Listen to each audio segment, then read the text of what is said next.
Pwede pumusta, ipapanalo ko lang si Kim at Paolo. Ay, pero ano wala, hindi ko rin alam kung ano kung sila ba or hindi ko rin alam. Patagor, yung kuya ko hindi ko alam Sana sila sana sila. And gusto ko rin kay Kim. Ngayon gusto ko na kay Kim. Parang feeling ko mabait si Kim.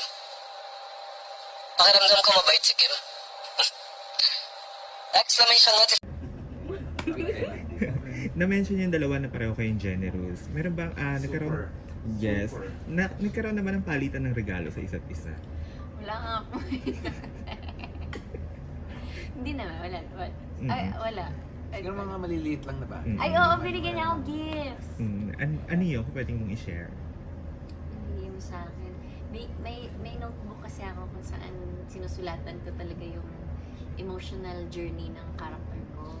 Tapos pinupuno ko siya, tapos tsaka ko siya papalitan. Tapos yung nakita niyang notebook ko, gamit ko pa yun ng fit check, lang, tapos umabot pa ng sekretaryo, puno na siya. Sabi, huwag ka na bumili ng notebook. Ako na bibili ng notebook. Susunod mong notebook.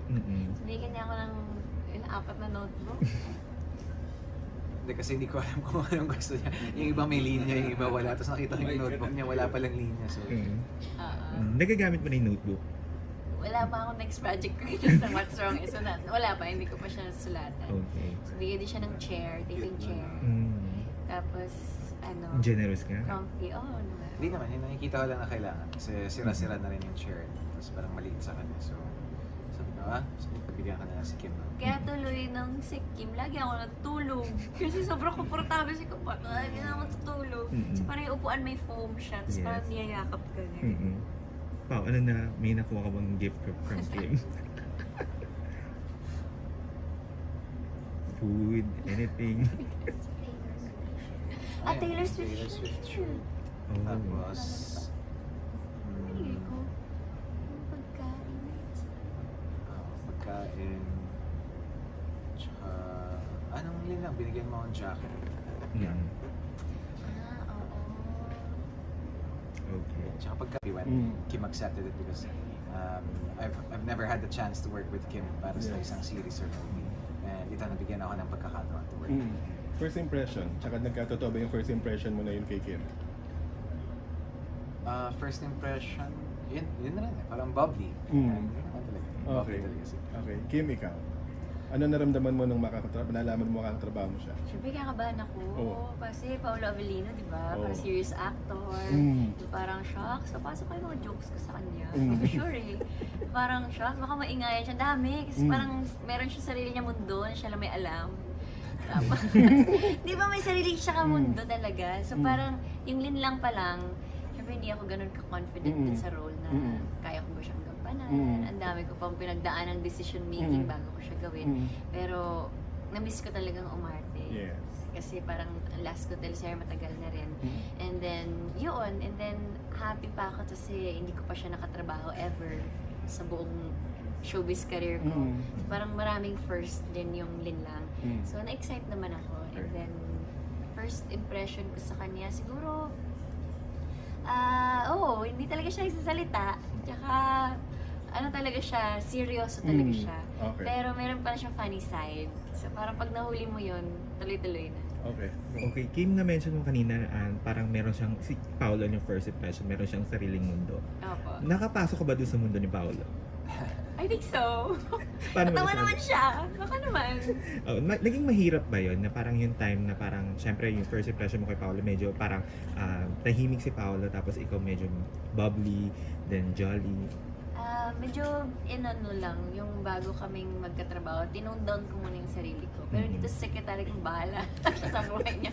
Marindi ka, lumayo ka na lang ng konti, sobrang ingay na. Pero naman, kaya namang i-adjust. Tapos, okay naman sa work. Crush is paghanga.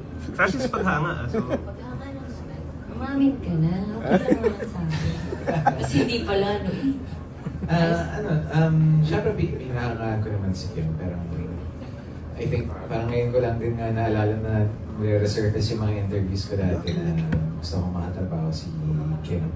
And ngayong nakatrabaho ko na, parang tama pala ako dati na hingin na makatrabaho si Kim dahil hindi ko lang hinangaan yung galing niya, kundi pati yung disiplina niya sa trabaho. Hindi, syempre, tsura niya, sexy, kaya maganda. Maganda yun nito eh. Tapos, ayun. Magaling mag-alaga ng mga tao. Tapos, ano pa ba? Kasi, tagal na. Hinangaan ko naman si Kim ever since. Parang yun, yung energy niya, nawala ako. Thank you, Pao. How about si Kim naman? Alin yun? Ayan, ganun din. Yung paghanga. Yung paghanga, di ba?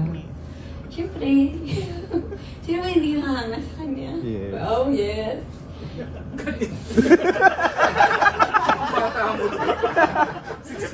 Wala yung dress ko dito sa sinabi ko. Hindi naman, oo naman. Sino ba naman hindi magkaka-crush kay Paolo? Oh my God. Cute naman siya, tapos tahimik lang siya, tapos gusto mo siyang patawanin lagi. Pero hindi naman siya lagi natatawa. Parang okay naman yung personality niya din. Nonchalant siya. Oo, very nonchalant.